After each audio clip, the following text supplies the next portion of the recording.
এবারের ভিডিও কুষ্টিয়া জেলাকে নিয়ে। তো কুষ্টিয়া জেলার মধ্যে কি কি দার্শনিক স্থান আছে সেগুলো নিয়ে আজকে আপনাদেরকে বলবো।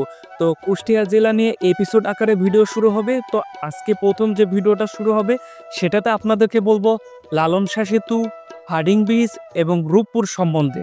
তারপরে আরও দুইটা এপিসোড আছে, সে দুইটা এপিসোডে যাবে হচ্ছে মণিপুর পার্ক এবং হচ্ছে রবীন্দ্র কুটিবাড়ি। তো চলেন আজকের ভিডিও শুরু করি।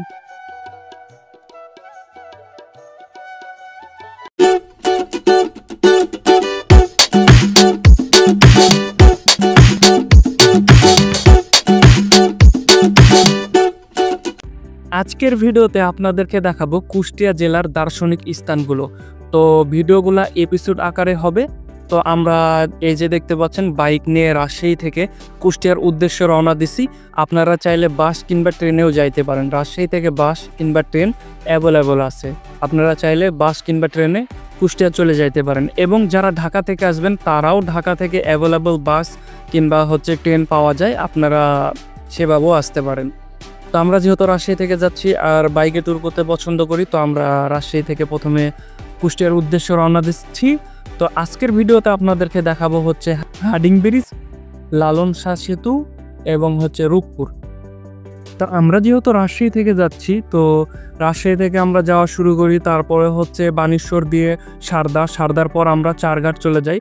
চারঘাটের পর আমরা হচ্ছে বাঘার রাস্তায় যাই এবং বাঘার রাস্তা থেকে সোজা ঈশ্বরদীর রাস্তায় চলে যাই এবং ঈশ্বরদীর রাস্তার পর আমরা হচ্ছে ডাইরেক্টলি লালন শাহ সেতু ব্রিজে চলে যাই। তো আপনারা বুঝতেই পারছেন বাইকে আসলে খুব সহজে আপনারা সেখানে পৌঁছে যেতে পারেন।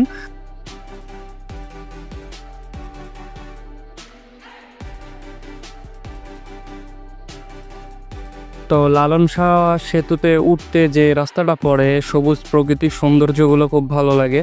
তো আপনারা ভিডিও দেখেই বুঝতে পারছেন রাস্তাটা কত সুন্দর। তো আমরা চলেন লালন শাহ সেতুতে যাই এবং লালন শাহ সেতু সম্বন্ধে বলা শুরু করি।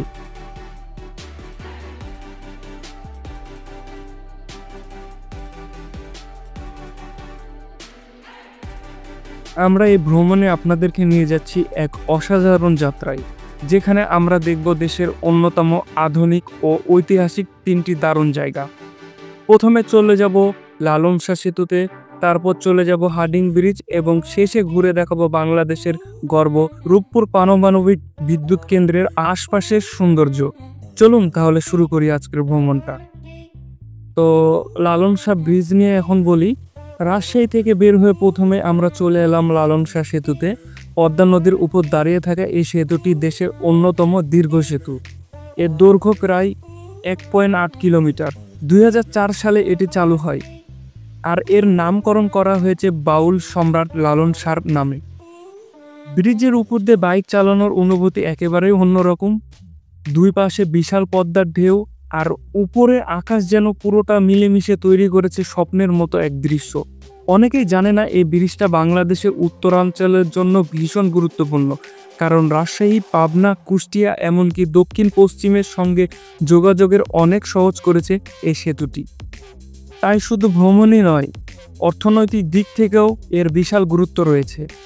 যারা এখানে এখনো আসেননি, আমি বলবো একবার হলো বাইক বা গাড়ি নিয়ে লালন শাহ সেতুতে আসবেন। আপনি হারিয়ে যাবেন প্রকৃতির অদ্ভুত এক সৌন্দর্যে। লালন শাহ সেতু থেকে একটু দূরে রয়েছে হার্ডিং ব্রিজ। পাবনার পাকশিতে অবস্থিত এই ব্রিজটির ইতিহাস অনেক পুরনো। 1915 সালে ব্রিটিশ শাসন আমলে এটি নির্মিত হয়েছিল। সেই সময় পদ্মা নদীর উপর এই রেলওয়ে ব্রিজটি ছিল অসাধারণ এক ইঞ্জিনিয়ারিং কীর্তি। ব্রিজটির মূল দৈর্ঘ্য প্রায় 1.8 কিলোমিটার আর এতে মোট 15টি স্প্যান রয়েছে। আগে শুধু ট্রেন চলাচল করত, তবে এখন এটি দেশের অন্যতম গুরুত্বপূর্ণ রেলপথের অংশ। হার্ডিং ব্রিজের উপর দাঁড়িয়ে চারপাশের দৃশ্য উপভোগ করার আলাদা এক মজা আছে।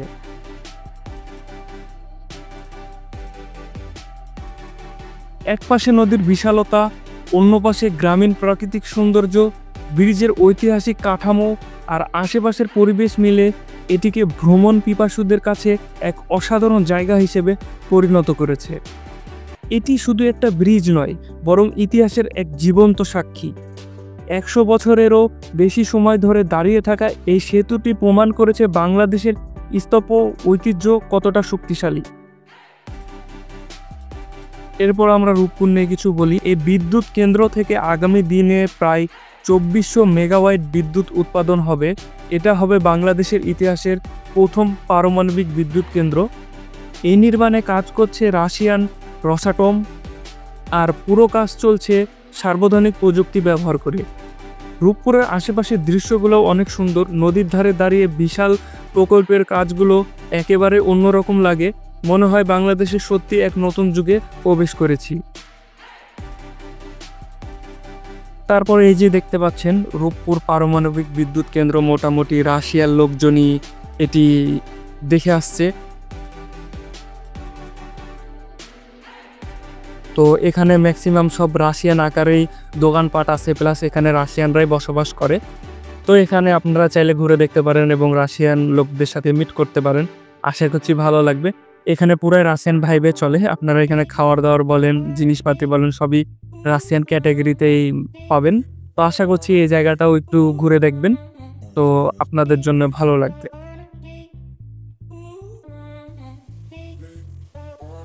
তো আজকের ভিডিও এই পর্যন্তই। কুষ্টিয়া জেলার দার্শনিক স্থানগুলোর মধ্যে আরও 2টা পর্ব আসবে, তো আপনারা সেগুলো ভিডিও দেখার অপেক্ষায় থাকুন। আর ভিডিও যদি ভালো লেগে থাকে তাহলে সাবস্ক্রাইব করে পাশেই থাকুন। আর ফেসবুকে যদি দেখে থাকেন তাহলে পেজটি ফলো করে সঙ্গেই থাকুন। ধন্যবাদ।